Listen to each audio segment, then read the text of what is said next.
Siapa? Oh siap. Ada ibu. Ya Pak. Sehat, Bu? Alhamdulillah sehat. Lagi apa ini Pak tadi? Ini Bu, habis melaksanakan penanaman. Oh iya, kegiatan yang kemarin Pak ya? Iya. Gimana progresnya? Udah berapa bibit yang ditanam? Ya di kisaran 6 ribuan Bu. Udah banyak berarti Pak ya? Ya, cuman sedikit lagi lah. Oh berarti udah mulai pemeliharaan udah belum Pak ya? Belum, kan kami nanamnya nunggu lahan siap dulu. Iya. Jadi nggak serempak nanam sekaligus.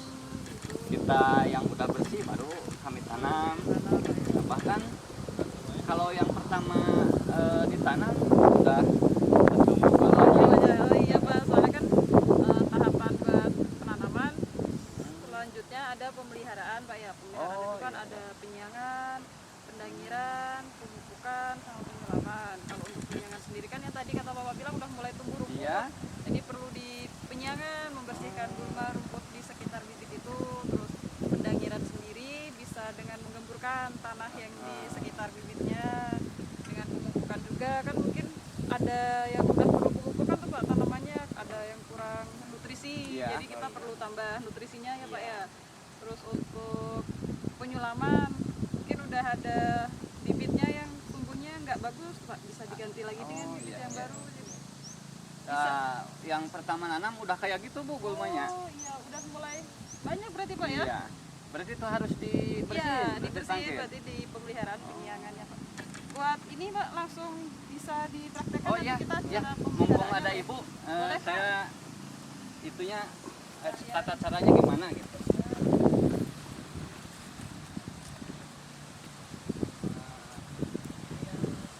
Pertama ditanam Bu, Tadi mulai dicabut penyiangannya dulu. Pak dibersihkan dulu. Oh iya iya. Tadi supaya dia tidak ada persaingan nutrisi itu Pak. Jadi kalau semakin banyak kan nanti nutrisinya takutnya bibitnya malah kalah sama gulma. Iya. Tidak optimal tumbuhnya. Memang kalau gulma di sini wah cepet Bu gedenya. Subur ya Pak di sini Iya. Pak tanahnya. Kita kalau udah rumputnya udah diambil ini Ini pendangirannya Pak kan buat menggemburkan tanaman, jadi membantu sirkulasi drainase dan airase tanaman itu sirkulasi lebih lancar gitu Pak. Ya. Jadi kan akarnya perlu bernafas Pak ya. Jadi kita perlu menggemburkan, membantu prosesnya supaya lancar. Airnya juga meresapnya lebih optimal gitu. Bisa dengan ini Pak dicangkul di sekitar berarti sini. dinaikkan ke Ya, atas. tanahnya bisa Oh, iya. dinaikin ini. Mungkin kayak gitu Bu. Betul, begitu Pak. Di sekitar sini-sini aja. Ya.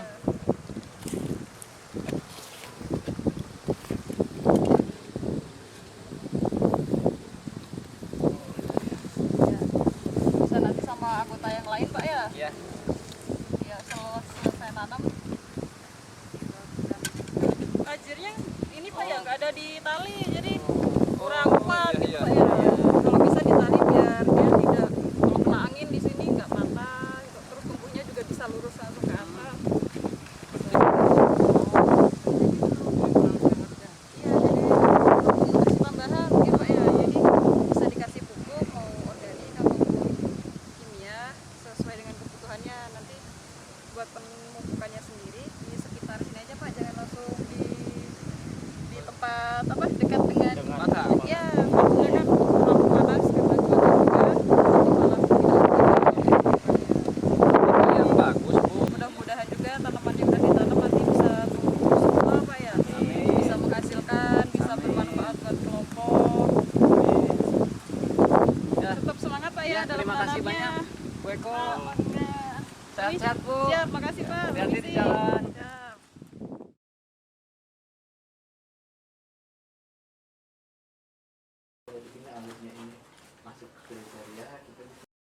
Ya, silakan Bu diminum. Oh iya Pak, makasih. Begini sesuai kemarin kesepakatan Pak ya, terakhir pertemuan kan kita mau membahas terkait kelembagaan kelompok. Kalau gimana kelembagaan kelompok di Bapak saat ini kondisinya? Apa udah kelengkapan administrasinya udah ada apa aja sama SK-nya kan pasti udah punya Pak ya? Ya. Dari desa atau masih dari desa atau dari ini Pak? Dari desa. Dari desa Pak. Kalau untuk buku-bukunya gimana Pak? Nah, kebetulan saya itu mau sekaligus menanyakan sama Ya. Ibu terkait kelengkapan administrasi kelompok Bu. Kelompok ya, Pak. Itu yang harus ada buku apa aja Bu ya?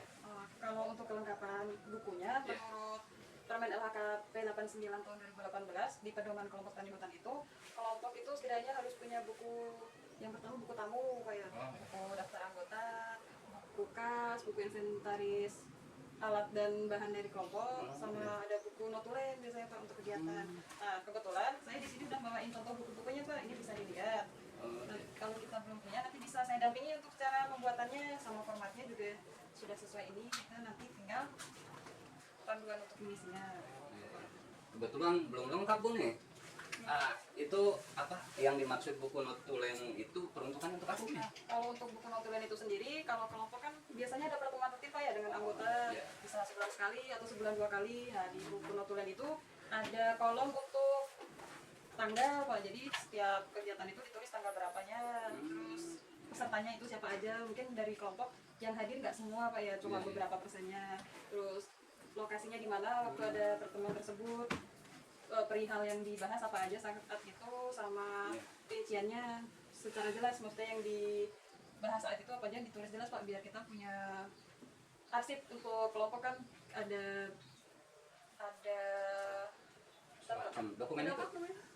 Ada catatan. Ya.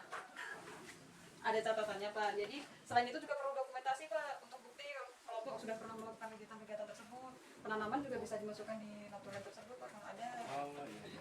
Kalau buku tamu Bu, cara Kalau mengisinya? buku tamu itu setiap ada kunjungan Pak ke kelompok, siapapun bisa dari pengurus ataupun dari pihak desa ke sini ataupun dari pihak lain sedang berkunjung, kita bisa diisi di bagian sini Pak. Ada hari tanggal juga, tujuannya ke kelompok itu apa, sama nomor HP kalau kita perlu sewaktu-waktu Buat bisa menghubungin, dia Pak buat menghubungi, siapa tahu bisa kerjasama ataupun meminta informasi terkait apapun itu bisa dihubungi di sini. Terus kalau stempel itu harus ada Bu? Ah iya itu harus Pak. Kita pengukuhan itu kemarin dari desa. Nanti untuk kelengkapan lainnya kan yang diperlukan kelompok, selain kelengkapan buku itu juga ada ADART Pak. Setelah itu juga ada struktur organisasi. Setelah itu juga ada ini apa Pak? Organisasi rencana kerja kelompok. Habis itu juga kalau kelengkapannya lagi kan bisa untuk buku rekening, NPWP kelompok. Karena kan di kelompok pasti ada usaha Pak ya. Ya, jadi untuk memperlancar kegiatan itu kan pasti perlu kelompok. Jadi kelompok itu perlu sebagai identitas kelompok itu sendiri. Berarti kalau begitu Bu, masih banyak ya kekurangan di kelengkapan administrasi Ya, ya? Pak. Terus di kan di kehutan di Permen tentang kelompok tani hutan itu juga kelompok itu dibagi menjadi 3 kelas Pak. Ada kelas pemula, kelas madya, dan kelas utama. Kalau dilihat secara kelengkapan kelompoknya masih kurang, bisa jadi kelompok tersebut masih di pemula. Iya. Ya nanti kedepannya mohon dibantu Bu untuk melengkapi. Ya Pak, nah untuk peningkatan peningkatan kelas kelompok juga kan kalau dilihat sekarang masih banyak ya Pak ya. Kalau kapan administrasi yang dulu Iya. dari kelembagaannya nanti kita dilihat juga, kalau untuk pengelola kawasannya dilihat juga. Kalau sekarang kegiatannya udah apa aja berarti Pak di kelompok? Ya, sekarang itu menanam Bu, Oh menanam apa Pak? menanam MPTS Bu. Jenis apa yang itu? Jenis mangga sama pete. Ya alhamdulillah kami terapkan teknik agroforestry Bu. Oh iya. Tanaman semusimnya kami tanam jagung sama sayur-sayuran, palawija seperti cabai. Forestry Pak ya Ya. berarti sistemnya. Ya. Dari pengelola kawasannya kan berarti bisa dilihat udah punya kegiatan kelompok yang berjalan, maksudnya sudah aktif ya Pak ya, nggak nganggur aja, maksudnya ada kegiatan yang dilakuin sekarang. Kalau untuk kelola usahanya sendiri udah gimana Pak? Udah ada hasil yang diperoleh dari kegiatan itu? Nah kebetulan kami ini baru nanam, baru melaksanakan Iya. sekarang Bu. Iya Pak. Ya mohon dipandu.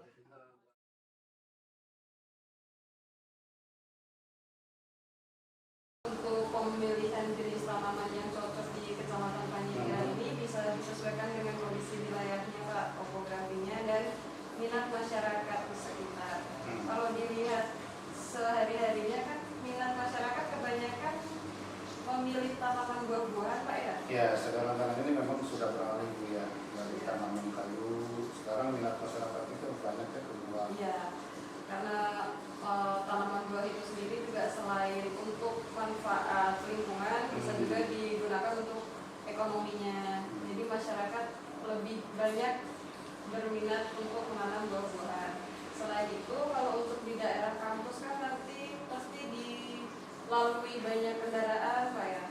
Bisa disarankan juga pemilihan untuk jenis tanaman yang bisa menyerap polusi lebih banyak, seperti tanaman trembesi, ataupun juga kalau untuk keindahan bisa juga ditanami ketapang kencana ataupun gelodokan liar, begitu mungkin Pak jenisnya.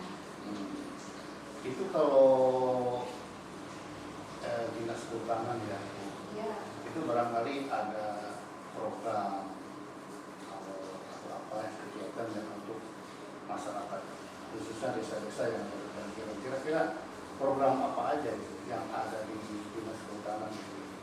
Kalau programnya sendiri di dinas kehutanan itu untuk penanaman ada yang seperti disebutkan tadi Pak, ada penghijauan lingkungan, ada agroforestry, ada hutan rakyat, dan ada juga kebun bibit rakyat.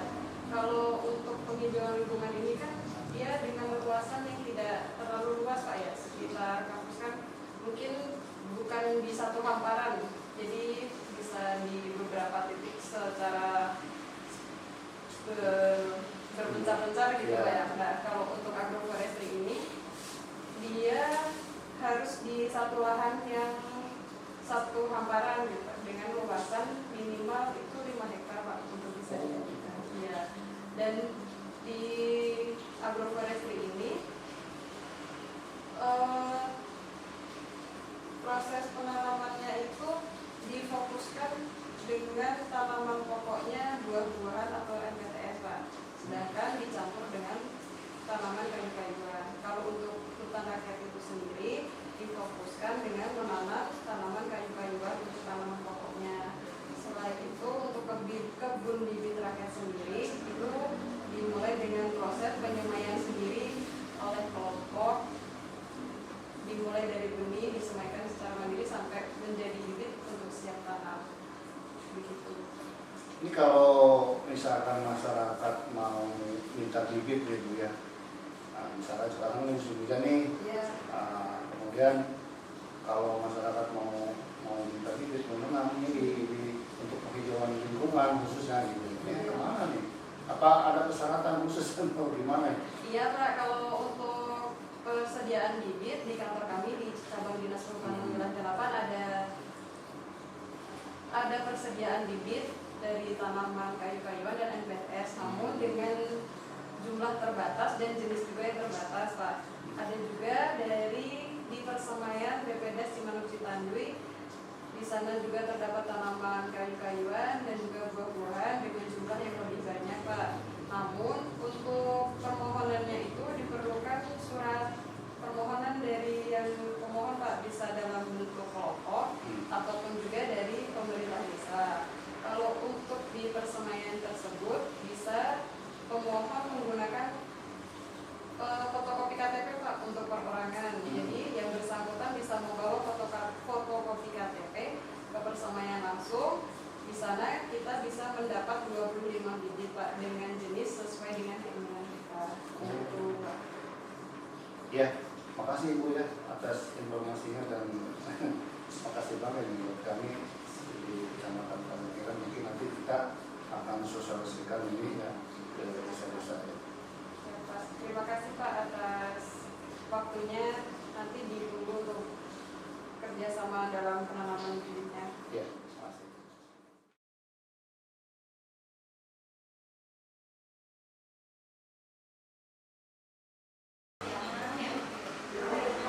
Masuk aja.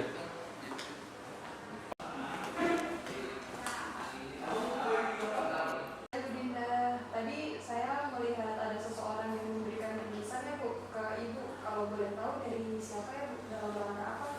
Oh iya, ini Bu Eko, saya dapat bingkisan dari pihak lain yang kerjasama dengan kita. Katanya ini ucapan terima kasih aja karena udah kerjasama yang baik. Ada apa ya Bu? Oh gitu, oh begini Bu, mungkin.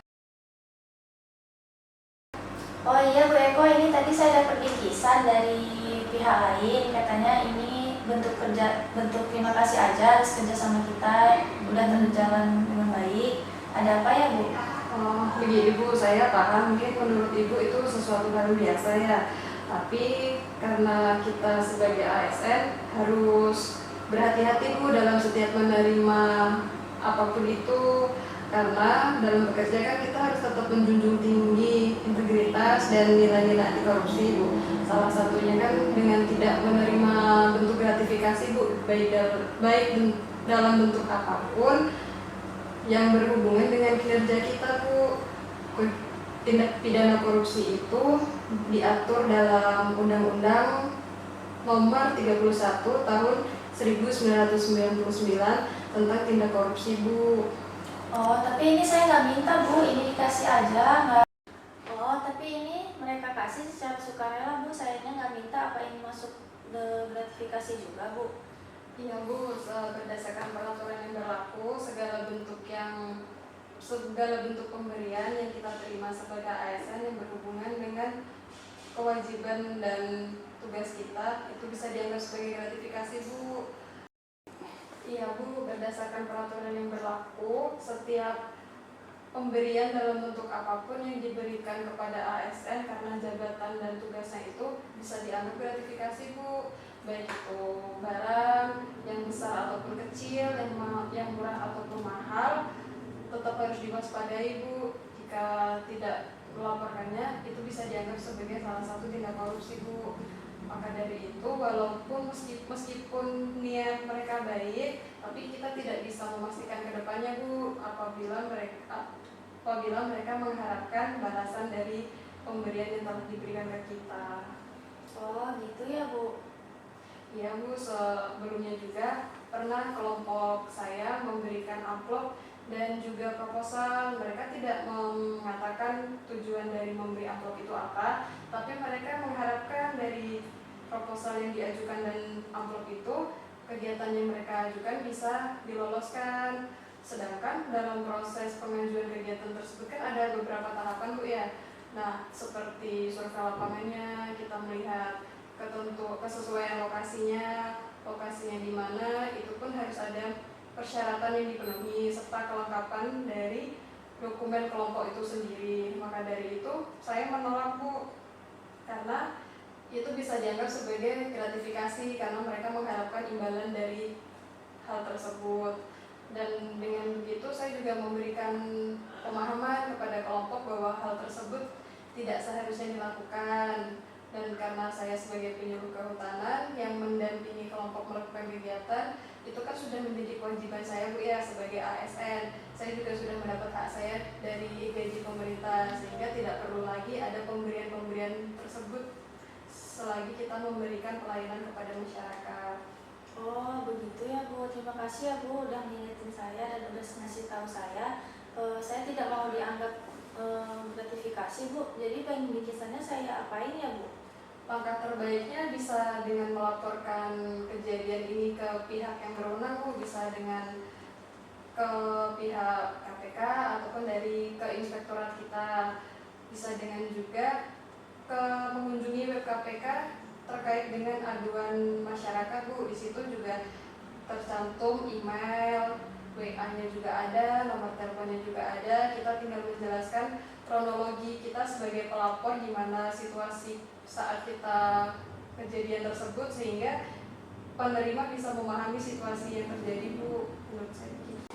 Oh iya Bu, baik. Saya sadar sebagai ASN saya harus menjadi contoh yang baik untuk masyarakat. Baik Bu, nanti saya coba melaporkan kejadian ini ke yang disarankan oleh Ibu tadi ya Bu. Bu, itu adalah langkah yang tepat. Dengan melaporkannya, kita menunjukkan sikap transparansi dan menjunjung tinggi nilai-nilai anti korupsi sebagai ASN. Jika semua ASN bersikap seperti ini, kita akan membangun pemerintahan yang jujur, bersih, dan bebas dari praktik korupsi. Saya sangat menghargai dan mengapresiasi Ibu karena sikap tersebut dan mau menerima saran yang saya sampaikan dan bertindak sesuai dengan aturannya. Saya menghargai dan mengapresiasi sikap Ibu yang telah mau menerima saran dan melakukan tindakan sesuai dengan aturannya. Sudah Pak. Oh iya Bu, memang sangat penting kita membangun dunia kerja yang sehat dan jauh dari tindak praktik korupsi. Betul Bu, karena sudah sepatutnya juga kita sesama rekan kerja kan harus saling mengingatkan ya Bu ya, terkait untuk bertindak sesuai dengan aturan. Karena kita sebagai ASN tetap harus menjunjung tinggi integritas kita dalam bekerja dan juga menjunjung tinggi nilai-nilai anti korupsi. Menjunjung tinggi nilai-nilai anti korupsi. Saya nggak korupsi. Sekian video demonstrasi yang saya tampilkan. Atas perhatiannya saya ucapkan terima kasih. Wassalamualaikum warahmatullahi wabarakatuh.